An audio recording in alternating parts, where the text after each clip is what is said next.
nag-start kami sa LPG. Hanggang Okay. ngayon naman may LPG pa rin kami. Tapos na-inspired ako sa mga training natin. Magandang araw, welcome sa Co-op Panayam. Dito, maririnig natin ang mga kwento ng ating San Jose Co-op members sa kanilang mga karanasan, tagumpay at inspirasyon bilang bahagi ng ating samahan. Tara, simulan na natin ang Co-op Panayam.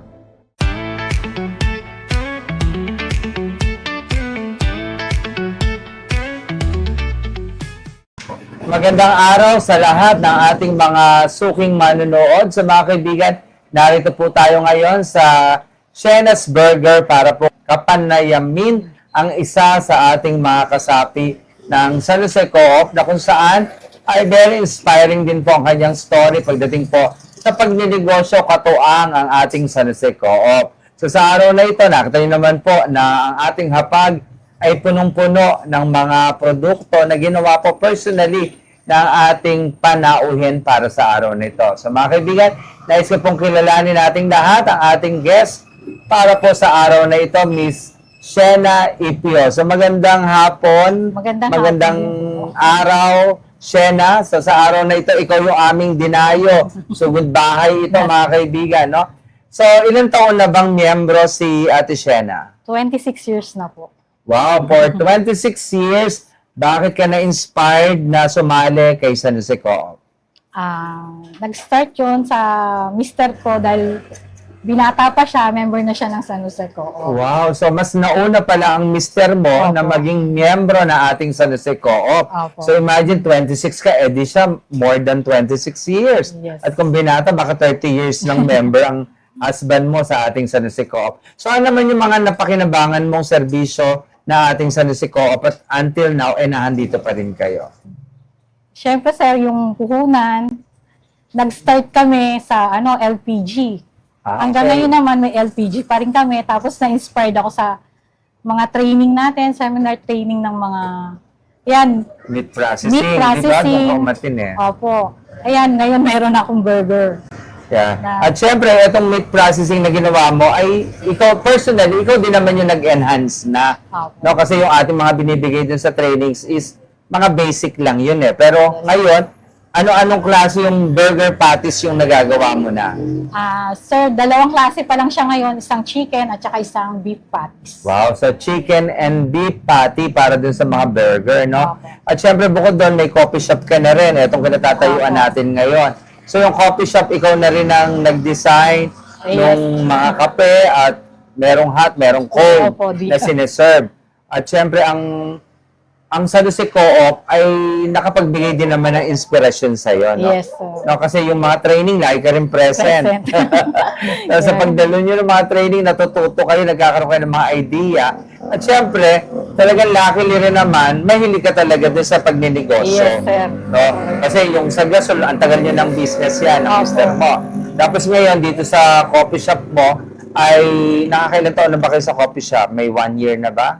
Magto 2 years na po ngayong December. So 2 years na this coming December. Opo. So ang mahalaga, tuloy-tuloy pa rin yung improvements Yes, para dun sir. sa mga product. No, kasi etong kanyang burger patty, mga kaibigan, isa rin to sa line-up na ilalagay natin para dun sa ating BDS Hub na matatagpuan sa harap ng main office ng ating San Jose Co-op. So this coming August ay uumpisa na natin, bubuksan natin ang BDS Hub para ma-picture, mailagay ang mga negosyo ng ating mga miyembro na personally sila yung gumawa at sila yung nag-enhance, no? So, ang ganda nitong burger patty mo kasi pag piniprito siya talaga, ang ganda nung aroma, no? Amoy na Mabango. amoy, mabango siya. Yes. Kaya nung trade fair natin, isa sa nagustuhan ng mga pumupunta na bisita, yung mga burger patties mo. So, bukod sa mga burger patties, ano pa yung mga plano mong ilagay dito sa iyong coffee shop? Nagbabalak, sir. Minsan kasi nagluluto rin kami ng lasagna. Wow! Pagka tapos yung mga sandwich, gumagawa rin kami. Parang added services Added na rin, services, no? ganun. Kasi, siyempre, mga tao minsan nahanapin, wala ba kayong sandwich? Kasi Yes, yung, sir. yung sandwich na hinahati, tapos Hinahati. gaganunin mo, eh.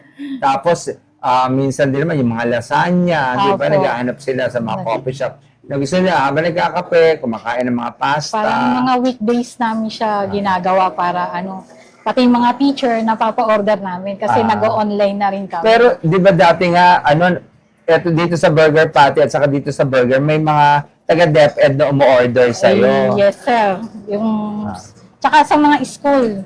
Sa mga school, Opo, sa kapag deliver ka na na-order rin. na rin. No, kasi talagang masarap po mga kaibigan yung burger ni Shena. Kaya nga sabi ko, Shena's Burger. The best talaga yan.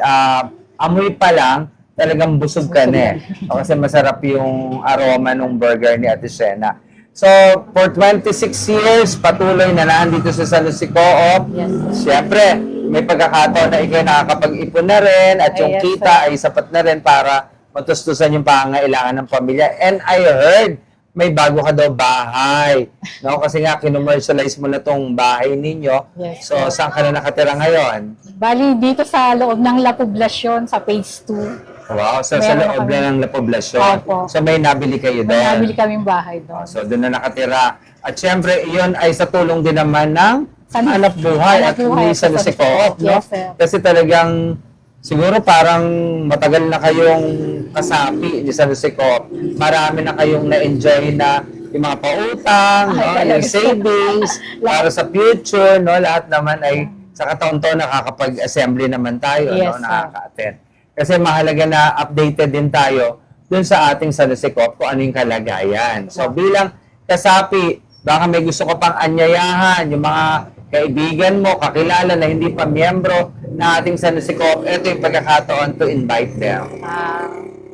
Sa lahat po ng mga kaibigan ko na hindi ko pa nakukumbinse na sumali sa San Jose Co-op. Nakita nyo naman kung ano yung naging development sa amin, sa buong pamilya. Sana magpa-member na kayo.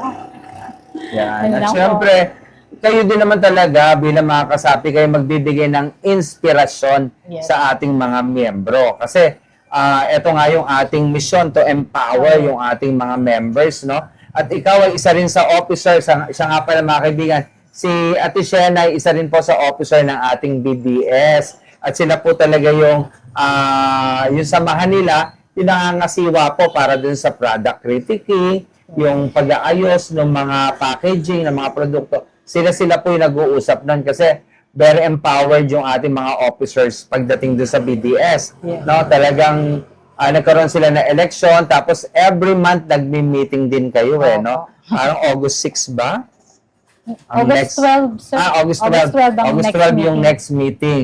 Kaya dun sa mga gusto pong sumali dun sa ating BDS, meron tayong form. No, Yes, pwedeng sir. online, magsa-sign sila, o pwede rin namang hard copy nasa mga opisina at nasa officer ng BDS. Kasi kung meron kayong mga ganitong produkto at gusto nyo pong makatuang pa si San Jose Co-op sa Pwede. pagdating dun sa product development, packaging, so po pwede po kayong sumali sa ating BDS. At syempre, sama-sama tayo Yes. na ma-develop yung ating mga produkto. produkto. At meron naman tayong paglalagyan. Nandun na yung ating BDS Hub. Ongoing na ang paggawa ng ating BDS Hub na makakatuang natin Yes, no, sir. bilang mga negosyante na nasa loob ng ating San Jose Co-op. Ang mahalaga dito ay willing kayo na ipakita, i-display, ma-develop yung mga produkto kasi minsan may critiquing no? Pipintasan at pipintasan ng produkto ng mga officers ng ating BDS. Ang mahalaga naman doon, constructive criticism siya para mas ma-improve pa yung mga produkto na ginagawa na ating mga miyembro. Yes. Okay, so with that, muli maraming salamat, Shena, sa pagpapaunlak Thank you. sa amin na mabisita itong yung coffee shop at marami pa tayo mga miyembro na bibisitahin para makilala ng ating mga kapwa kasapi at the same time makita yung kanilang mga negosyo, no? Kasi kaagapay natin si San Jose Co-op, maliit hanggang paglaki ng negosyo ninyo. Dahan dyan si San Jose Co-op, sana wag nyo kami makalimutan. So muli, mga kaibigan, sabay-sabay tayo sa ating tagline. Together, we are stronger. Maraming salamat mga kaibigan at magandang araw po muli. Sa San Jose Co-op, bawat miyembro ay mahalaga at bawat kwento ay patunay na kapag tayo ay nagtutulungan, mas malayo ang ating mararating. Tandaan, together we are stronger. San Jose Co